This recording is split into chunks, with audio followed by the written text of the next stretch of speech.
Hello. This video is about the basics of Spirograph design. It's for anyone who is just getting started with Spirographs or is maybe a little bit confused by the instructions. There's basically three factors you can change when you're creating basic Spirographs. And what I mean by a basic Spirograph is a Spirograph with a ring and a wheel. It's the most common kind of Spirograph you see. So there's three basic factors that you can change. The first one is the ring and wheel combination. The second one is the wheel guide hole, which is where you put the pen when you're guiding the wheel around the ring to create the Spirograph. And the third thing is the wheel to ring alignment. So this is where you align the teeth of the wheel with the teeth on the ring. So let's just go through these one by one. The biggest change you can make is changing the wheel and ring combination. Spirograph rings and wheels are labeled by the number of teeth they have. So for example, the two rings that come with the Super Spirograph design set are the 144-96 ring and the 150-105 ring. So they have 144 on the outside and 96 on the inside, or 150 on the outside and 105 on the inside. And then that set comes with a whole bunch of different wheels that have a bunch of different numbers of teeth.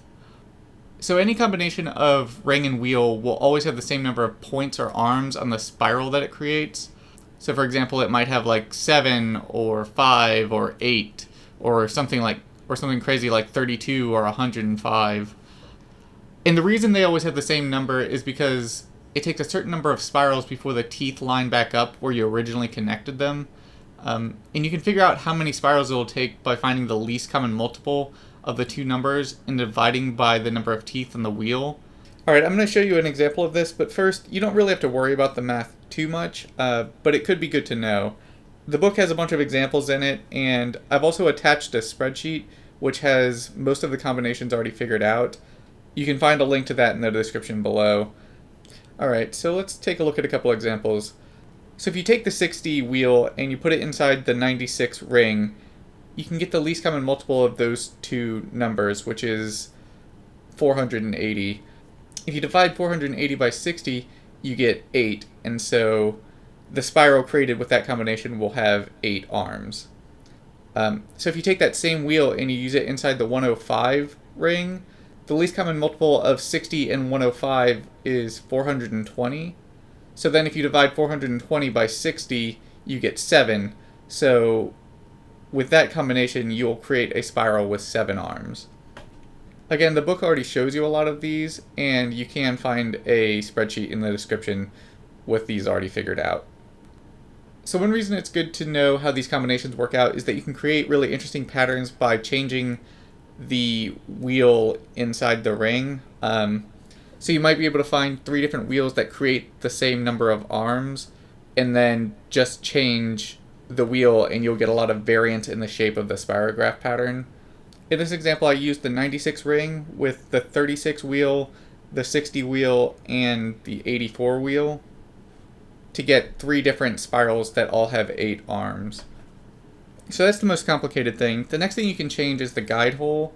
And this just changes the shape of the same spiral just a little bit.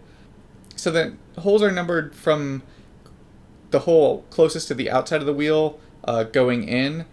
And they'll have a line pointing to the outside of the wheel that helps you line it up with the ring.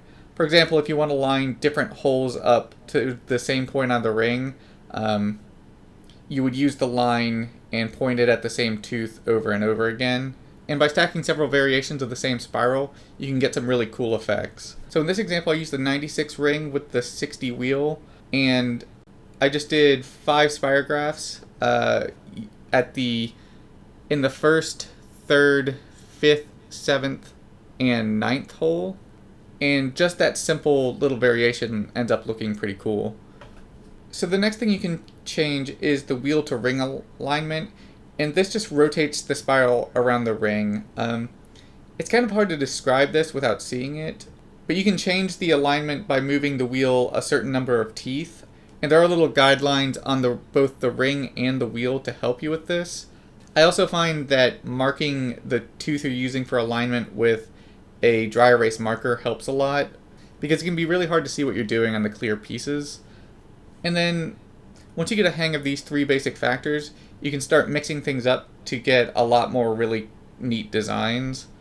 So in this example, I used the 105 ring with the 63 wheel, and I just put the pen in the first hole and then did 5 different spirals, just moving it to the right a single tooth each time.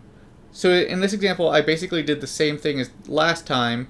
I did 5 different spirals and moved the alignment to the right 1 tooth each time. But each time I moved it to the right, I also changed the guide hole that I was using.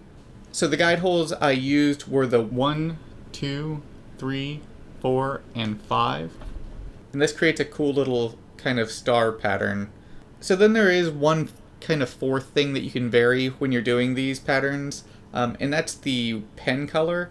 You can keep changing to different pens and get really cool visual effects just off the pen color. I've included a bunch of examples of this at the end of the video. For those examples, I'm using a set of Staedtler ballpoint pens. I put a link in the description to the set of pens I'm using. It seems like ballpoint pens are one of the best alternatives to the pens that come with the set. I hope this helps you get started, and I hope it helps you understand Spirographs a bit better. Thanks for watching.